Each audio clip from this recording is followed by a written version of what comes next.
Bonjour à toi et bienvenue dans l'arène des vendeurs légendaires, le podcast pour muscler ton mental dans ton activité commerciale. Je suis Marc Robert, fondateur d'Optimus Academy, accompagnement de la performance commerciale.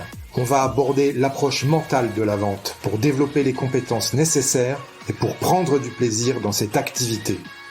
Comme dans le sport, ce sont tous les aspects psychologiques qu'il conviendra d'optimiser pour atteindre et maintenir l'état idéal de performance. Je t'invite à t'abonner, à partager et surtout à noter 5 sur 5 ce podcast pour le faire connaître à tous ceux qui veulent développer leur plein potentiel dans la vente.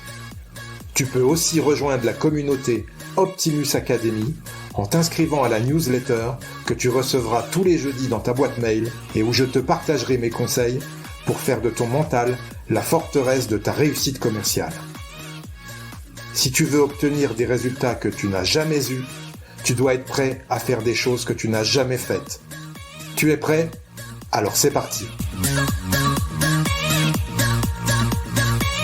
Aujourd'hui, j'ai le plaisir d'accueillir Christian Kottmann, formateur de vendeurs, responsable du site christiankottmann.fr. Bonjour Christian. Bonjour Marc. Est-ce que tu peux te présenter s'il te plaît ? Bien sûr, je vais me présenter Marc. Alors, écoute, j'ai 57 ans, même si tout le monde s'en fout de mon âge.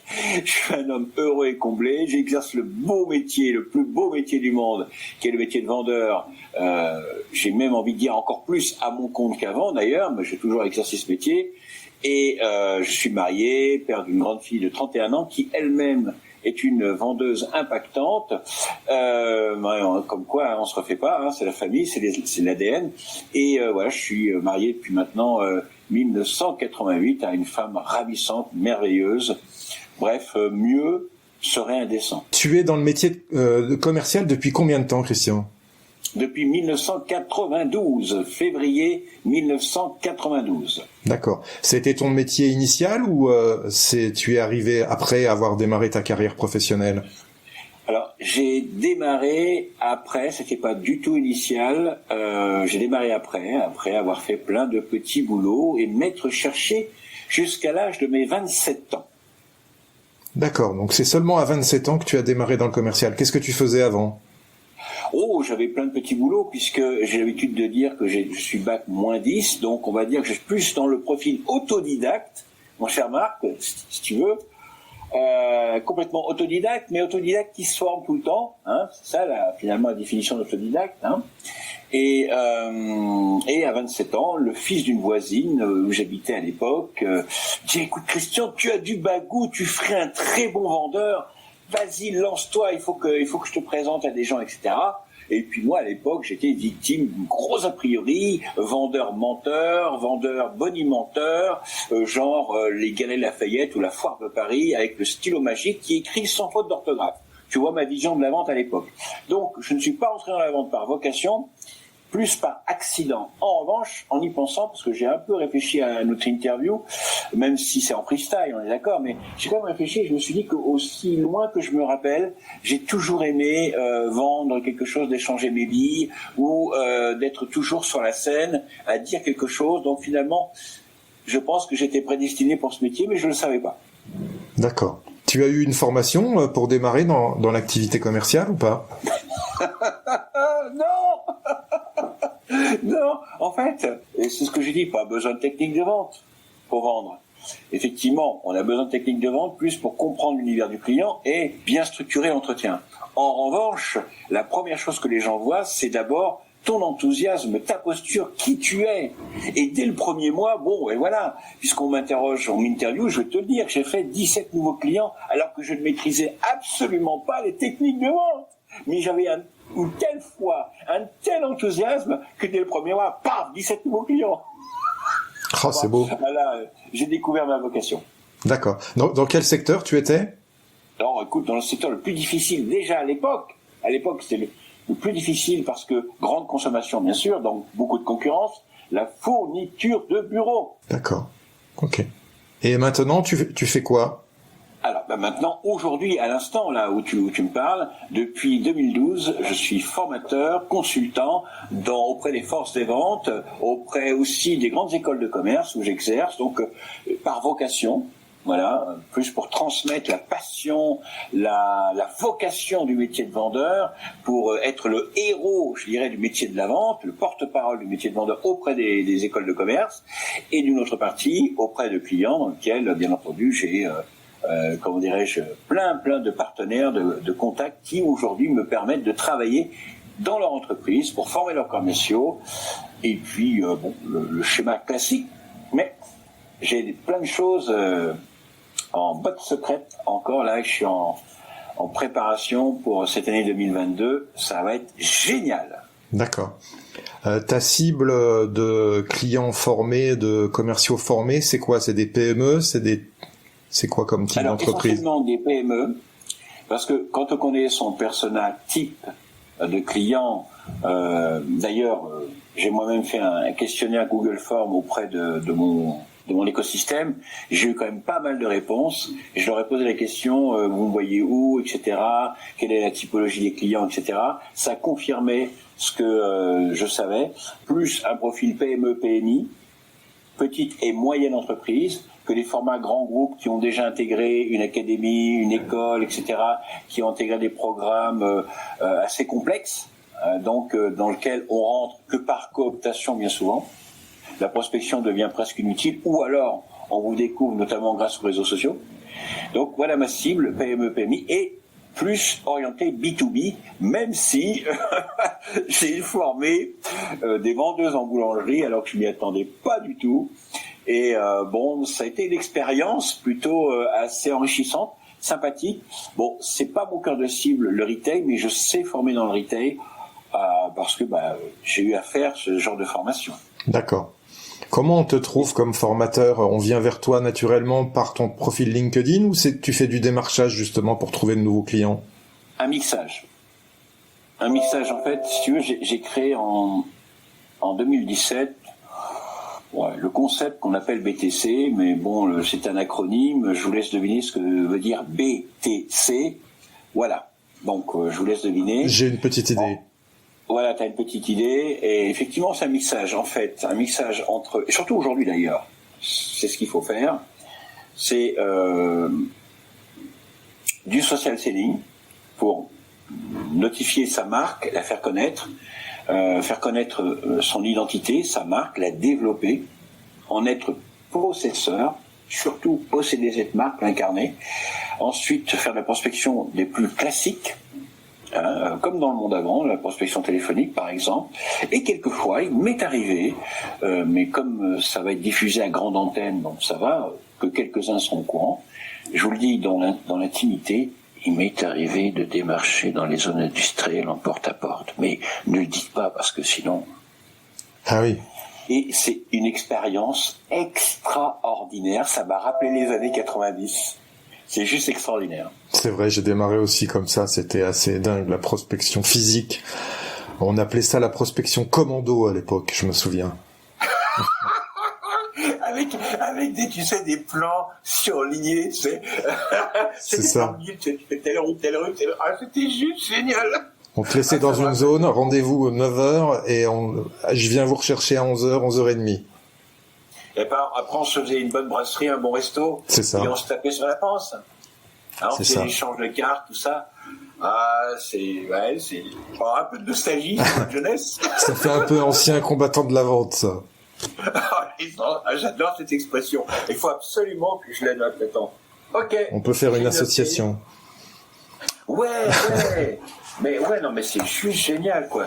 Et en fait, associer le vintage sales ou sales vintage, prends-le comme tu veux, avec le monde d'avant, associé au paradigme actuel, finalement, on voit qu'on n'est pas si loin que ça en termes de posture, en termes de communication. Bon, après, c'est juste les outils qui ont changé, c'est tout. C'est ça, d'ailleurs, les jeunes vendeurs, eux, pensent que les leads, ils vont arriver tout seuls avec l'inbound marketing. Ils n'ont pas encore compris le concept qu'il faut le BTC. Vas-y, dis-nous ce que c'est le BTC, justement.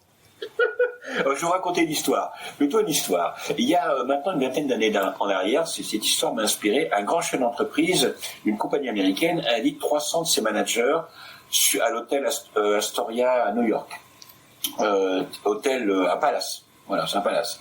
Alors tu vois le décorum, moquette épaisse, les tables en circulaire, en rond, c'est comme pour les campagnes électorales américaines, tu vois un peu le genre. Et alors c'était 300 dirigeants, carrément des dirigeants en business unit ou voire dirigeants d'entreprise qui faisaient partie de ça. Et ils montent. Le moment est arrivé de faire une annonce, ça, et puis il monte, il dit mesdames et messieurs, je ne cacherai pas qu'aujourd'hui mon discours va être très court. Pour ce faire, je vous demanderai de vous lever de votre siège. Tu vois, 300 personnes qui se lèvent d'un siège, des dirigeants d'entreprise, hein, c'est pas des vendeurs, hein, au sens bon. Il dit, je vais vous demander de regarder maintenant sur votre siège. Alors, tout le monde regarde, se regarde et lui, il regarde sur le siège, tu vois. Et qu'est-ce qu'il voit? Un billet d'$1. Et tout le monde se regarde avec un billet d'$1. Écoutez, vous avez compris qu'en levant votre cul de votre siège, vous pouvez trouver en dessous un billet d'$1. Maintenant, bougez votre cul et allez chercher du chiffre. Et il est parti. Discours mémorable. Et je dis, tiens, je vais inventer le concept BTC, bouge ton cul et va chercher le business. D'accord. Voilà. Après, bien entendu, bouge ton cul, c'est une expression. Mais ça veut dire ce que ça veut dire. D'ailleurs, Nicolas Caron a écrit un livre il y a de cela un peu plus d'1 an, 2 ans maintenant, Lève-toi et vends. À un moment donné, lève-toi et prospecte. Effectivement, si tu ne vas pas chercher le client ne viendra pas vers toi. C'est ça. Voilà. Ok. Allez, on va commencer les questions, on va rentrer dans le vif du sujet, Christian. Quelle est pour toi la qualité principale mentale qu'un vendeur doit posséder? Alors, j'ai entendu l'interview que tu as faite avec mon prédécesseur Pascal Alfort, qui est un copain, où il te disait que la première qualité, c'est la pugnacité. Moi, je te répondrais que c'est la persévérance. La pugnacité, la persévérance, voilà. En fait, c'est à peu près pareil. Un vendeur est un croyant pratiquant. D'abord, il croit en son produit, il pratique son produit, et parce qu'il le pratique, il le vend auprès de son client. Donc, mentalement, il a déjà acheté son produit. Donc, puisque c'est un croyant pratiquant, donc il croit en Dieu, on va dire, cette métaphore, et il est assisté de deux bonnes sœurs qui s'appellent Marie Patience et sœur Marie Persévérance. Voilà, Marie Patience, sœur Marie Persévérance. Parce que si tu ne persévères pas, c'est un métier qui est fortement déconseillé pour toi, car c'est le métier qui est le plus soumis à l'échec. Et mentalement, je peux te garantir que mentalement, puisqu'il s'agit du mental, alors que j'étais en plein échec, il m'est arrivé la saison d'après, alors que j'avais remporté le meilleur prix du meilleur vendeur de France sur 70 commerciaux, t'imagines un peu, donc la gloriole, les grands prix, les voyages, tout ça et l'argent. Il m'est arrivé juste la saison d'après, la rentrée d'après, en octobre, de rester 1 heure dans ma voiture et de ne pas savoir quoi dire alors que j'étais meilleur vendeur de France. D'être complètement à plat. Donc, le mental, c'est quelque chose qui se travaille dans la vente. Et si tu veux avoir un bon mental, il faut d'abord être persévérant et pugnace. S'accrocher, s'accrocher, s'accrocher. Excellent. Si tu devais résumer la vente en un verbe, Christian, quel serait-il? J'en ai 2. Mais bon, un verbe. En fait, j'ai une définition de la vente. Mais un verbe, action. Action. D'accord. Ok. Travail, action. Voilà, action. D'accord. Allez, c'est une nouvelle journée qui commence, un nouveau départ dans ta nouvelle vie de vendeur. Qu'est-ce que tu fais tout de suite pour développer tes résultats de vente, pour les améliorer? Voilà. La première chose que je fais, d'abord, je prépare mon plan de bataille. Je prépare mon plan de bataille. Je vais te donner un cas concret. Alors qu'à l'époque, je travaillais chez Compass, les annuaires d'entreprise B2B, qui au passage, j'ai travaillé presque 8 ans, ça a développé ma culture d'entreprise. Qu'est-ce que je faisais? Tous les week-ends, je préparais mes dossiers clients et mes dossiers de prospection. Chaque dossier était rempli avec un développement client à 50% de plus, 100% de plus, et 150% de plus. Or, une règle que j'ai apprise, c'est qu'il faut toujours commencer par une exigence initiale élevée pour arriver à un compromis. Donc, j'étais toujours à 150% en débutant en développement client avec les arguments qui accompagnait les dossiers clients, bien entendu, et leur historique au regard des services qu'on leur donnait. C'était impératif. Prospection. Alors, il y avait 2 types de prospection. Les prospects que j'avais appelés au préalable pour prise de rendez-vous téléphonique, puisque les annuaires d'entreprise B2B qu'on passe, il n'y a pas mieux pour qualifier des clients avec presque plus de 70 critères, t'imagines. Mais aussi les freestyle, c'est-à-dire que quand j'étais dans une zone industrielle, eh bien, le matin, qu'est-ce que je faisais? Je me disais, merde, j'ai vu telle personne, j'ai vu tel dossier, mais maintenant la zone industrielle est devant moi, à l'époque. Et je me disais, bon, Compass, ça intéresse tout le monde, eh bien, je prospectais en freestyle plutôt que de rentrer au bureau, mais taper 50 bornes administratives. Je trouvais ça ridicule. Et ça m'a permis d'être meilleur vendeur de France. Donc, le matin, quand je me prépare, d'abord ma journée, elle est préparée, je sais où je vais. Et là, ce matin, avant de répondre à l'interview, je savais ce que j'allais faire, tout était préparé. Après, là où je suis très bon, alors, voilà, tu me poses la question, c'est aussi l'inspiration. C'est-à-dire qu'à un moment donné, je vais dire, tiens, je vais appeler un tel, et c'est le bon moment. Voilà. Et je vais faire un peu de freestyle. Et il n'y a rien de tel que quand j'y tiens, je vais m'accorder 1 heure, je vais rappeler mes anciens clients, je vais rappeler mes clients traitants, même si au début de ma carrière, on m'a dit, la salle des pas perdus, ça égale Saint-Lazare. Voilà, c'est-à-dire, oh, j'ai vu de la lumière, je suis rentré. Eh bien, rien que le fait que tu appelles tes anciens clients en freestyle, ça leur fait beaucoup plaisir. Et puis, tu peux justement arriver au bon moment et par curiosité, parce que je suis très curieux, savoir qu'il y a une affaire qui peut potentiellement se développer ou qui est en train de se développer. Ok. Et y répondre. Voilà. Ça marche. Quels sont pour toi les fondamentaux du métier commercial ? Alors, je vais te demander de préciser ta question. Les fondamentaux, qu'entends-tu par les fondamentaux ? Les fondamentaux, j'entends prospecter, relancer, faire du phoning. Les fondamentaux, oui, je vais répondre. En fait, pardon Marc, parce que je voulais être sûr. Hein. Effectivement, le fondamental du fondamental, c'est la préparation, savoir qui tu vas prospecter, qui est intéressé par ton produit dans ton marché, le contexte. L'environnement, le contexte. Ensuite, une fois que tu es au clair là-dessus, mais tu es beaucoup plus à l'aise.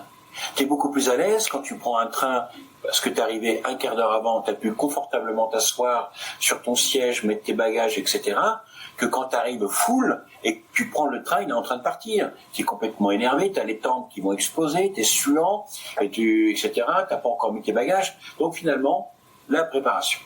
Une fois que tu es au courant sur le persona type client, le marché, l'environnement, tu structures ta journée. La prospection est indispensable. La prospection est indispensable. Ensuite, la préparation du client, du dossier client, avec les nouveaux outils qu'on a aujourd'hui. Donc, ne posons pas la question au client, quelle est votre actualité, parce que le client serait en droit de dire, écoutez, nous allons mettre fin à la conversation. Donc, et surtout, la préparation au vu des nouveaux outils et de l'utilisation qu'on va en faire. Si on a un visio rendez-vous, il faut savoir qu'on ne prépare pas de la même façon que quand on va voir en physique. Donc, c'est très important. Être au clair par rapport à sa prospection, qui on va voir sur le marché et l'environnement, préparer celle-ci, préparer les rendez-vous. Ensuite, je dirais faire le cheminement de l'entretien de vente, du plan de vente finalement, traditionnel et classique auprès d'un client, auprès d'un prospect. Et surtout ensuite, assumer les promesses que l'on a faites aux clients. Combien de fois n'avons-nous pas entendu dire « Ah, ces commerciaux, pour vendre, ils étaient là, mais alors après... » Et c'est quand même dommage qu'aujourd'hui on entende encore ce genre de discours en 2022, quoi. Ça ruine un peu l'image du commercial, effectivement. Quelle est la discipline dans ton activité commerciale avec laquelle tu transiges jamais ?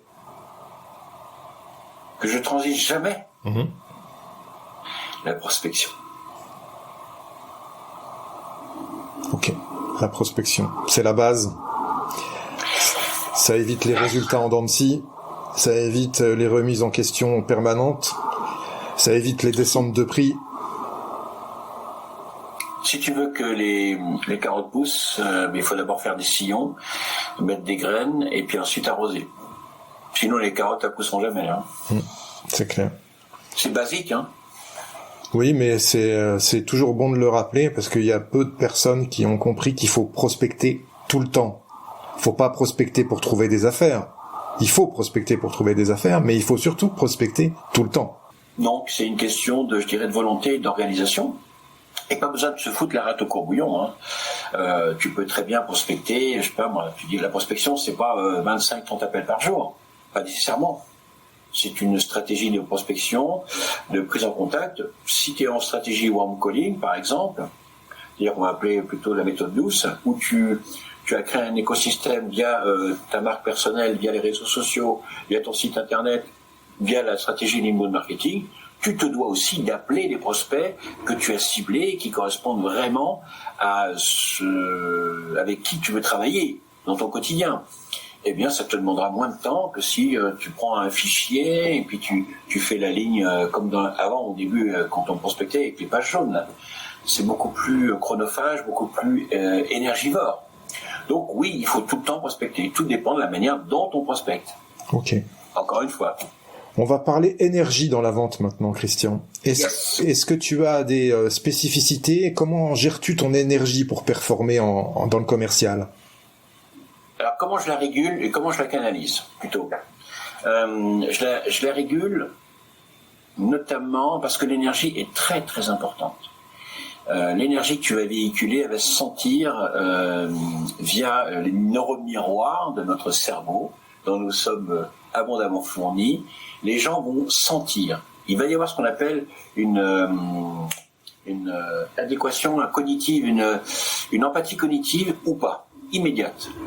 Donc si tu ne véhicules pas cette énergie, contrôlée, parce qu'il y a l'énergie qui est l'énergie qui fait du bien et l'énergie qui fait peur, celle du commercial qui a des dents qui vont rayer le parquet. Où tu vois le téléévangéliste américain, où tu vois celui qui fait les campagnes électorales à l'américaine, en France, ça fait encore un peu peur. Donc il y a une énergie qui est plutôt une énergie qu'on va canaliser dans la bienveillance, dans l'intention. Et c'est dans cette intention que les gens vont se retrouver et vont trouver une résonance. Alors, comment je canalise mon énergie, notamment quand je fais la prospection téléphonique? Il y a toujours chez moi, c'est une particularité, c'est ce combat par rapport au rejet. Finalement, la prospection téléphonique, par exemple, pour rester dans un schéma classique, c'est toujours source de rejet. Et source de rejet dit source de découragement, de démotivation et d'énergie négative. Alors, qu'est-ce que je fais? Mes 2 premiers appels téléphoniques, je les consacre à des clients avec lesquels je m'entends excellemment bien et je me mets en condition. Ensuite, ça me permet de ne pas être touché, d'être impacté par les gens qui disent « Écoutez, prospecter, vous êtes intrusif. » Eh bien, monsieur, expliquez-moi aujourd'hui comment vous arrivez à vendre si vous n'allez pas vers vos clients. Bon, je leur dis pas ça. Mais des fois, on a envie de leur dire « Écoute, si tu trouves que la prospection est intrusive, change de métier. » quoi. Voilà. Donc, effectivement, des fois, on a envie d'envoyer chier les gens et je trouve que c'est pas bien. Je trouve que c'est pas bien du tout, c'est pas professionnel. Donc, comment je canalise mon énergie pour éviter l'énergie négative? Je commence par appeler 2 personnes avec lesquelles je m'entends merveilleusement bien et on va se faire des bisous, etc. Et comme les câlins ont un pouvoir qui est hyper euphorisant, eh bien, ça m'a dopé et après, là, tu peux me dire, je ne suis pas intéressé ou rappelez-moi dans 8 mois ou rappelez-moi quand mon associé sera de retour de Singapour, ça ne fera rien du tout. Très bonne technique. Je passe un autre appel. Donc je canalise cette énergie parce que c'est très important de canaliser son énergie parce que la vente c'est d'abord une émotion que tu transmets. Et c'est quand même dommage, mais souvent les gens sont négligents dans les fondamentaux. Et parce qu'ils sont négligents dans les fondamentaux, ils prennent des circuits plus courts pour espérer conclure une vente. C'est complètement nul. Pourquoi? Parce que quand tu ne donnes pas une bonne première impression, rien que ça déjà, où la bonne impression est toujours la bonne, surtout quand elle est mauvaise, eh bien, ça veut dire que tu vas canaliser en grande partie une mauvaise énergie et que tu vas susciter, en termes de posture, une mauvaise émotion auprès des gens que tu as rencontrés. Donc, c'est hyper important de canaliser son énergie. Ok, d'accord. Quelle est l'opportunité que tu as su saisir dans ton parcours commercial et qui a changé ta vie? Alors, il y en a 2. La première, je te l'ai déjà raconté. Quand le fils d'une voisine m'a dit « Tu ferais un très bon commercial, t'as du bagou ». Mais bon, à l'époque, je savais pas qu'il fallait d'abord écouter le client avant de parler. Donc ça a été la meilleure opportunité de ma vie. À l'époque, j'en ai une deuxième. À l'époque, Je me souviens, j'ai gagné le SMIC. J'étais magasinier dans les fournitures de bureau. J'ai gagné le SMIC. Bon. Et j'ai eu ma première fiche de paye de vendeur. Quand j'ai vu ma première fiche de paye de vendeur, j'ai fait waouh. À l'époque, je gagnais 5100 francs par mois. Bon, c'était en francs. Hein. Ma première fiche de paye de vendeur, 11 626 francs. J'ai fait waouh. Je suis rentré dans une vocation en religion là, carrément. Hein. Grand prêtre de la vente. Bon. Et la deuxième opportunité, c'est celle quand la directrice commerciale de Compass France à l'époque m'a appelé dans son bureau et m'a dit: Christian, on voit bien que tu n'es plus avec nous, tu n'es plus avec Compass. Et moi, ce que je voudrais t'inviter, c'est à réfléchir, pourquoi pas créer ta boîte, partir de chez Compass, créer ta boîte de formation. Et pour ça, bien, ce que je te propose, c'est de te payer une formation de formateur et en même temps de faire un accord à l'amiable, de partir, je me souviens plus de l'expression, avec 6 mois de salaire ou un truc comme ça, quelque chose, je me souviens plus. Il y a un terme qui existe pour ça. Donc je suis parti dans les très bonnes conditions et là j'ai su saisir cette opportunité pour créer ma propre entreprise en tant que formateur. Et c'est là que j'ai découvert que c'était vraiment une autre vie. Mais bon, après, on en parlera un autre jour peut-être. Ok.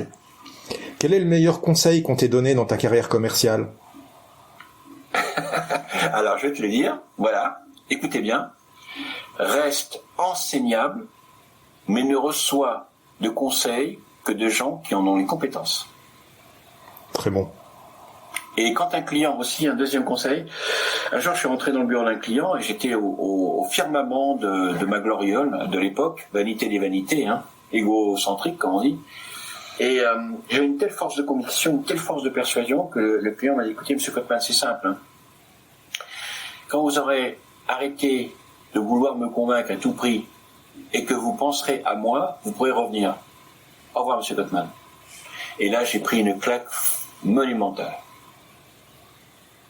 J'avais déjà 14 ans de métier dans la vente, donc je connaissais toutes les clés de la persuasion, mais vraiment je travaillais parce que ce que je t'ai pas dit, c'est que je me suis auto-formé. J'ai lu beaucoup de bouquins, je pourrais te les montrer visuellement, là, il y en a encore plein. Bon, j'étais tellement passionné par ce métier, tellement passionné. Donc je devenais bon à la fin, à force. Et le client m'a dit: quand vous aurez compris que c'est pas vos produits ou services, ou vous, que vous parliez de votre nombril qui m'intéresse, mais que c'est de moi. Au revoir, monsieur. Et là, ça m'a tellement blessé que je me suis ramassé la tête et que cette année-là, je suis pas fini premier vendeur de France. Ça, c'est une grosse remise en question. Ouais, mais vraiment, je suis tombé dans une grosse déprime. Là, vraiment. Vraiment. Ouh! Mais ça a été salutaire. Ok. Voilà. Intéressant. Je pense que tout le monde a besoin d'un mentor dans la vie pour réussir. On est la somme des 5 personnes les plus proches de nous, disait Jim Rohn. Quel est ton avis sur le sujet ? Et s'il est positif, quel est ton mentor ou quels sont tes mentors ? Alors, j'ai eu plusieurs mentors dans la vie. Un mentor, c'est comme un ami. Il n'est pas là pour te dire des choses qui te font plaisir. J'ai eu un mentor qui n'est plus mon mentor aujourd'hui pour des raisons personnelles, mais qui m'a donné un très bon conseil à l'époque. Il m'a dit: Christian, tu as la prétention de vouloir être celui qui voudrait passer sur BFM TV concernant la vente. C'est bien ça? Oui. Ben, arrête de rêver. Tu ne seras pas cet homme-là. J'ai dit: pourquoi? Parce que tu ne t'en donnes pas les moyens.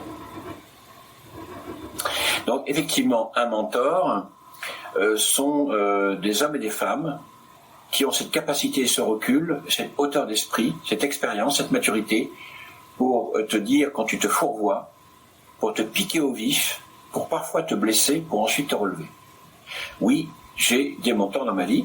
D'ailleurs, Pascal en fait partie. Voilà, parce qu'il a un mode de pensée qui est diamétralement opposé au mien.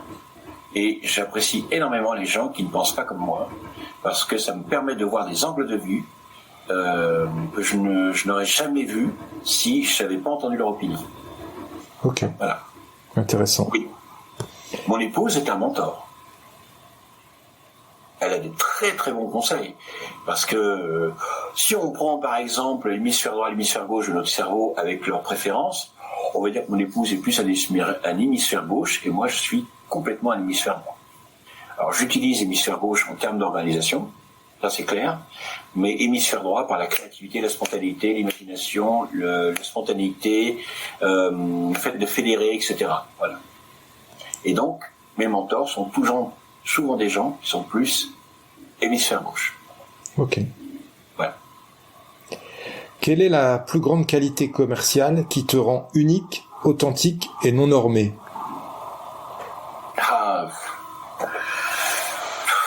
J'ai envie de dire l'empathie, mais c'est normé déjà. Ouais, c'est plutôt les soft skills. D'ailleurs, le post que j'ai fait ce matin, remerciant les gens qui ont consulté les fiches CV que j'ai promues sur mon fil d'actualité dans mon écosystème, démontre mes qualités, c'est l'altruisme, c'est l'envie d'aider les autres. En fait, aider les autres, les relever. Aider, relever, encourager. Un jour dans mon église, parce que je suis protestant, on avait fait un jeu de parcours concernant les personnalités des gens et on devait trouver des lettres, etc. Et tout le monde était unanime me concernant. Alors je m'y attendais pas. Le mot qui me caractérisait le plus, c'est encourageant. J'aime relever les gens, j'aime les booster, surtout quand ils sont à terre. L'image de la Croix-Rouge, de la personne qui se penche vers quelqu'un qui est à terre me correspond vraiment. C'est vraiment ce que je suis. D'accord. Donc, effectivement, ça explique pourquoi les gens m'ont catalogué en Google Form, là, en test, motivational speaker. Ok. Pour me booster, motiver, parce que ça vient vraiment de mon fond. Voilà. Je comprends. Je manque peut-être de modestie, Marc, mais bon. Non, pas du tout. Non. Voilà. Être encourageant, aider les autres à se relever, c'est une qualité très importante et c'est celle qui te rend authentique et non normé. Tu as raison. Pour le coup. Ouais. Parce que bienveillance, empathie, assertivité, bon, c'est assez normé, et, bon, c'est courant dans les réseaux sociaux, notamment dans LinkedIn, mais voilà. Oui, c'est souvent galvaudé aussi, surtout. Ouais. Ok. On sous-estime souvent l'importance de l'organisation dans le métier commercial. Quelle est pour toi la bonne organisation? Je suis organisé quand je suis sous pression.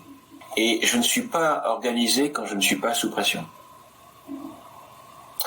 Tu vois mon bureau, là, bon, tu peux pas le voir, mais il y a des papiers pas forcément bien rangés, bien lissés, avec un ordre du jour.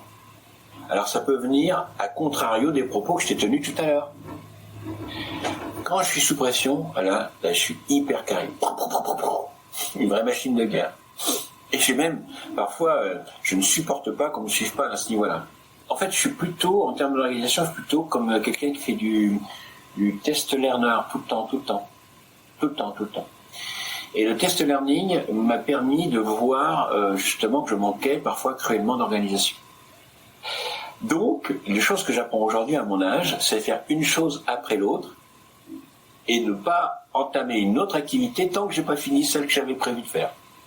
C'est basique, mais bon, pour les gens comme moi qui sont des hommes d'action, des femmes d'action, des gens impulsifs, des gens qui sont dans l'action, eh bien, se poser pour pouvoir mieux ensuite reculer et sauter, c'est impératif. Et d'ailleurs, actuellement, je suis en train de créer pas mal de business avec quelqu'un qui est très posé. Et ça me convient très bien. Donc, une chose à la fois. Ok. Et fais-le bien. C'est sûr. Et on dit souvent, par rapport à ce que tu disais tout à l'heure, que la créativité vient de la contrainte. Et donc, c'est quand tu es contraint à aller vite, à être dans le speed, que tu t'organises. Alors, si tu parles de contrainte et de créativité, permets-moi d'ouvrir une bulle et très vite la refermer, parce que c'est ton interview. C'est toi qui l'organise, mais en test learner, j'ai pris beaucoup de risques, énormément de risques. Et dont une expérience dont je me mords encore aujourd'hui les doigts. J'ai accepté d'animer des supports ou des ateliers qui étaient au-delà de mon champ de compétences, même si c'était dans le rayonnement de mes compétences. Et là, j'étais un peu borderline, pas au sens de l'attitude, mais au sens des compétences. C'est un peu juste, hein. Ce qui fait que dorénavant, quand quelqu'un me propose, j'accepte toujours d'ailleurs, mais quand quelqu'un me propose une animation sur un jour ou une demi-matinée ou une demi-journée, je mets tout de suite les choses au clair. Voilà. Je veux bien remplir un cahier des charges, mais bon, ne me demande pas de parler de management parce que j'ai jamais managé d'équipe de vente de ma vie. À mes yeux, je n'ai pas de légitimité. Donc si je n'ai pas de légitimité à mes yeux, je serai forcément pas bon et je serai pris en défaut. C'est même pas le syndrome de l'imposteur là. Voilà. En revanche, parle-moi de vente, de négociation, de persuasion, d'influence, de soft skills, de savoir-être, de motivation. Alors ouais, là j'y vais. D'accord. J'y vais vraiment. Ok. On va parler de la gestion des émotions dans la vente. C'est très important de savoir bien gérer ses émotions. Est-ce que tu as une stratégie particulière pour gérer la pression des résultats ? Alors, la stratégie particulière pour gérer la gestion des résultats, elle est particulièrement difficile à gérer quand tu es quelqu'un de très émotionnel. Quand tu es quelqu'un... Alors en fait, la stabilité émotionnelle, je ne l'ai pas rencontrée tant que ça chez les commerciaux. Je n'ai pas dit qu'il n'y en avait pas qui étaient des gens avec une stabilité émotionnelle assez forte. Mais c'est toujours difficile. Toujours difficile parce que les commerciaux ont, à des échelles plus ou moins inégales d'ailleurs, gèrent la pression en la mettant sur leurs clients.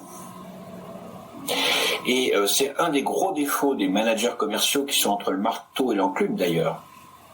Le marteau et l'enclume entre leur direction N+1, N+2 et la force de vente, où ils ont parfois l'impression de gérer une dizaine d'égos ou une dizaine d'enfants dans une cour de récréation. Donc c'est là, d'ailleurs je tenais à rendre hommage publiquement à tous les managers N+1 et vous dire toute ma considération et le respect que j'ai pour vous, parce que vous êtes des gens formidables.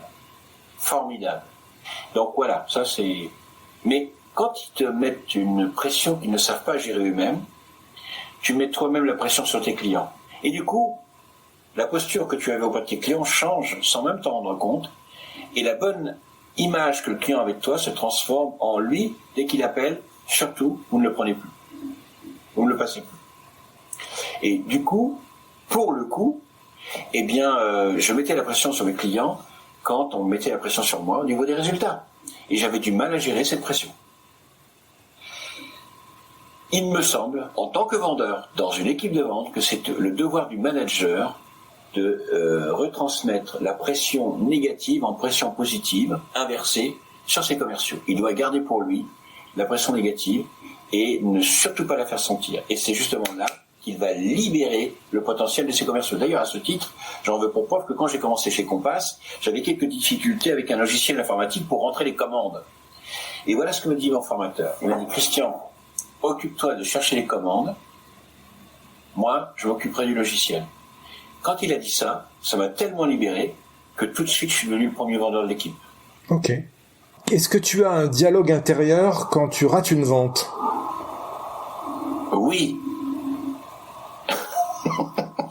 Oui. C'est pas de ta faute. Même si c'est de la mienne. C'est pas de ta faute. Est-ce que ça se traduit par le client était un imbécile, pour rester respectueux? Non. C'est plutôt ne te culpabilise pas, parce que ça me permet de gérer justement mes émotions. Et d'accuser le coup. Parce que de vous à moi là, vous qui m'entendez, ne me dites pas que vous êtes imperméable aux échecs, je ne vous croirai pas un seul instant. En revanche, apprendre à gérer ces échecs avec des tips, comme on dit, moi ça en fait partie. Donc la première chose que je me dis, tu n'es pas un incompétent, ce n'est pas de ta faute.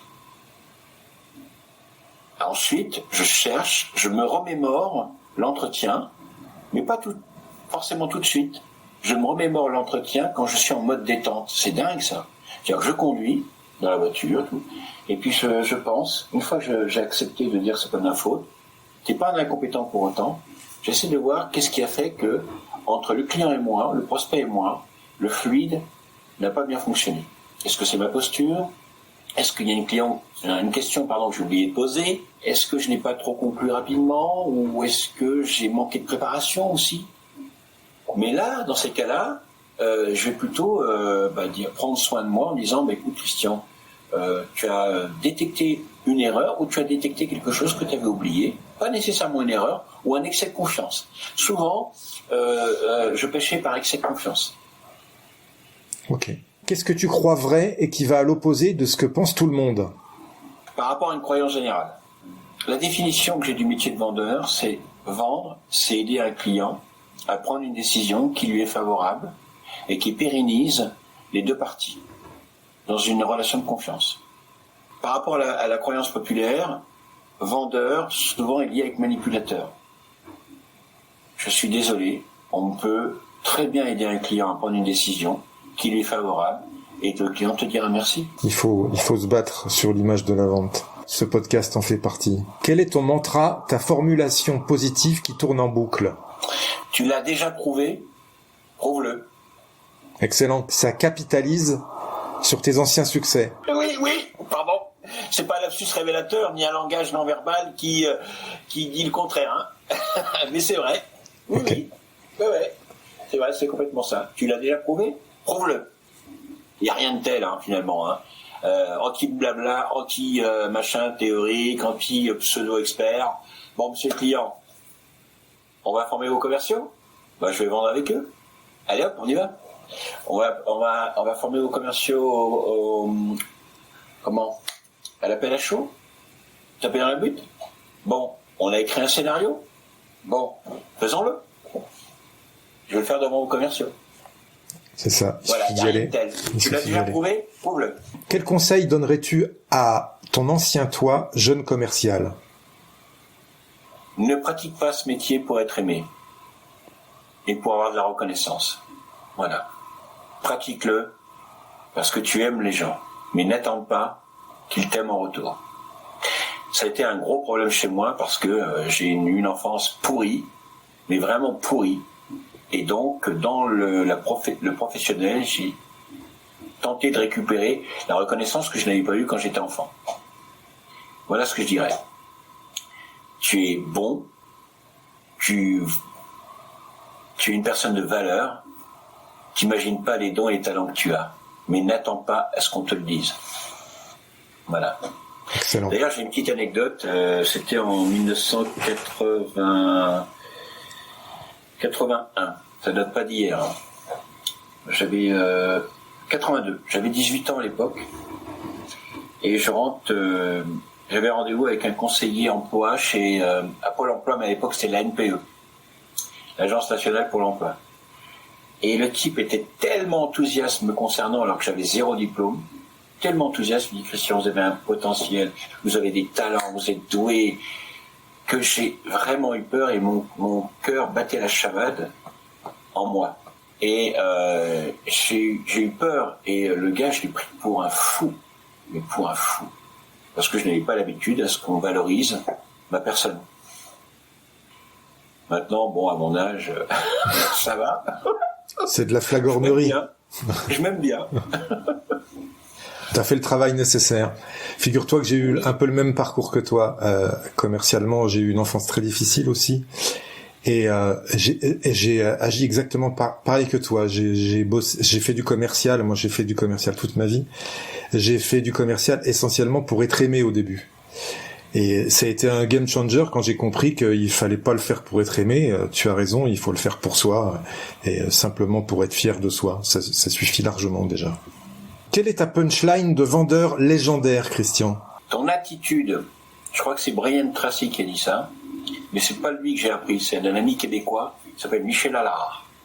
Et un jour, qui était un vendeur émérite à Québec, il disait: Christian, ton attitude, plus que tes aptitudes, détermine ton altitude. En français courant, c'est ton attitude, plus que tes compétences, détermine ton leadership. Détermine qui tu vas fédérer. Et c'est terriblement, merveilleusement, exceptionnellement vrai. C'est clair. Ton client va d'abord t'évaluer sur ton attitude, avant, pendant et après ton comportement. Et c'est là qu'il va décider si oui ou non tu es la personne avec qui il voudra travailler. hors concurrence, hors négociation de prix, hors ceci, hors cela, bien sûr. Mais tout commence par là. Ok. Voilà. On dit que ton niveau de réussite correspond à la compétence qui te freine. Quelle est, selon toi, la compétence mentale qui peut te limiter dans ta progression ? Le syndrome de l'imposteur. Je viens de m'apercevoir, j'en souffre encore.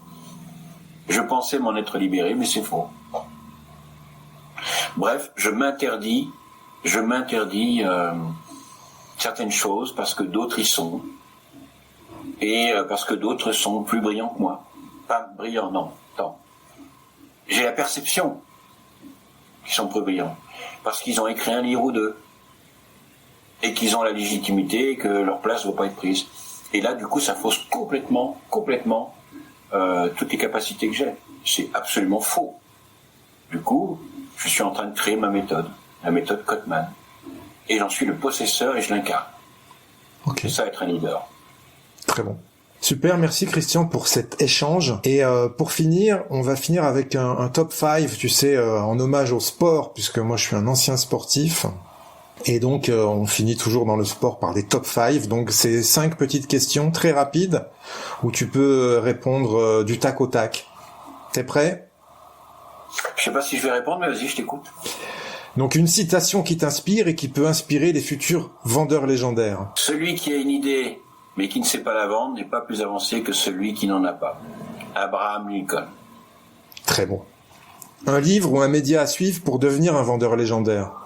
Le petit livre rouge de la vente de Jeffrey Littomer. Un conseil pour rester au top de sa légende commerciale. Ne t'attarde pas sur tes succès passés. Porte-toi sur l'avenir, car l'avenir est encore plus merveilleux. Ok. Une question à poser à son client et qui gagne à tous les coups. Et j'ai envie de te dire, monsieur le client, quel est votre idéal et quelles sont les raisons pour lesquelles aujourd'hui vous accepteriez de travailler avec moi ? Ou alors, monsieur le client, nous travaillons ensemble et d'ici 1 an, je vous pose la même question. Qu'est-ce qui vous fera dire, dans cette période-là, que vous aurez été pleinement satisfait de moi et de mes services ? Bah, c'est très bon ça. Je garde. Une croyance limitante que tu as su briser.